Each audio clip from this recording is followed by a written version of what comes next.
మన స్వరం ఎప్పుడు అపస్వరంగా ఉండకుండా ఉండాలంటే తెలుసుకోవాల్సిన జాగ్రత్తలు ఏంటి?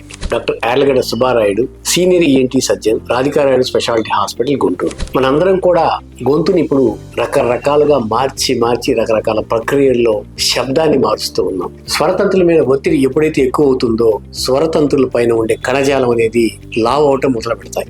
దాన్ని మనం హైపర్ట్రోఫీ అంటాం. దానిలో ఉండే పల్చటి మృదువైన పొరలు తీగ తంతువుల్లాగా పల్చగా ఉన్నప్పుడు మాత్రమే శ్రావ్యంగా బాలమురళీకృష్ణలాగా కానీ బాలసుబ్రహ్మణ్యంలాగా కానీ చాలా సన్నగా చక్కగా ఉండే గొంతు సుశీల, లతా మంగేష్కర్ వీళ్ళందరి గొంతులు కూడా శ్రావ్యంగా ఉండడానికి కారణం ఏంటంటే వాళ్ళ స్వరతంతుల్లో కలయిక అనేది పల్చటి తరంగం మాదిరిగా అంటే వెంట్రు కన్నా పల్చగా ఉండేలాగా తాకుతూ ఉండడం ద్వారానే వారికి స్వరం అంత చక్కగా ఉంటుంది. మనమైతే రకరకాల ఇమిటేషన్స్ తో కీచు గొంతుగా మాట్లాడటం, శబ్దాన్ని పెద్దగా అరవటం, ముఖ్యంగా ఈ ప్రసంగికులు అంటే ఎవరైతే ఉంటారో పాఠాలు చెప్పేవాళ్ళు, ప్రార్థనలు చేసేవాళ్ళు స్వరాన్ని అతి ఇబ్బందికరంగా మార్చి పిచ్చి పెంచి మరి అరుస్తూ ఉంటారు.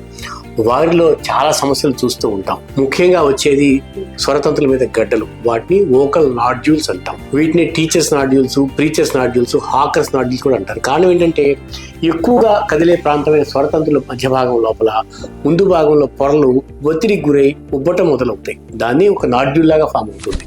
ఈ నాడ్యూలే కదా, స్వరమే మారింది కదా అని వదిలేయటం ద్వారా కొన్నాళ్ళ తర్వాత వాటి మీద పుండు ఏర్పడి అంటే అల్సర్స్ లా ఫామ్ అయ్యి అది క్రమేపీ క్యాన్సర్ కూడా పరిణమించే అవకాశం ఉంది. క్యాన్సర్ అనేది కేవలం సిగరెట్ తాగేవాళ్ళు, గుట్కా తాగేవాళ్ళని వస్తుంది అనుకునే అపోహ నుంచి కూడా ఈ స్వరాన్ని విచ్చలవిడిగా ఇబ్బందికరంగా వాడే వాళ్ళలో కూడా వచ్చే ఈ వోకల్ నాడ్యూల్స్ అనేవి అల్సర్స్ కి దారితీస్తే ఆ అల్సర్స్ ని నిర్లక్ష్యం చేయటం వల్ల క్రమేపీ అది కాస్త రాచపుండు, అదే క్యాన్సర్ గా మారే అవకాశాలు కూడా ఉన్నాయి. కాబట్టి దేన్నైనా సరే పద్ధతి ప్రకారం చక్కగా ఒత్తిడి లేకుండా మాట్లాడటం అనేది అలవాటు చేసుకోవాలి.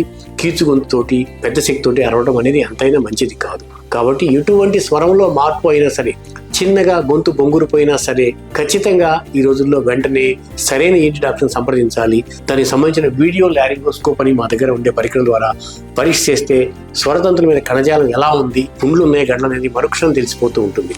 అదే పాశ్చాత్య దేశాల్లో అయితే ఈ అపాయింట్మెంట్స్ దొరక్క చాలా కష్టపడుతుంటారు. మన దేశంలో అయితే ఒక ఈఎన్టీ డాక్టర్ కలిసిన మరుక్షణం ఈ పరీక్ష చేస్తాడు, ఉన్న వ్యాధి నిర్ధారిస్తాడు. కాబట్టి తెలుసుకోవాల్సిన విషయం ఏంటి, ఎటువంటి స్వరంలో మార్పునైనా సరే దీర్ఘకాలం వేచి ఉండకుండా మరుక్షణం డాక్టర్ని సంప్రదించాలి, వైద్యం చేయించుకోవాలి. కాబట్టి తులారా, మీ చుట్టుపక్కల ఉన్న వాళ్ళు స్వరం మార్పు వచ్చిన వెంటనే వాళ్ళని హెచ్చరించండి, డాక్టర్ దగ్గరికి పంపించండి. ఈ విషయాన్ని మీ అందరి గ్రూపుల్లో షేర్ చేయండి.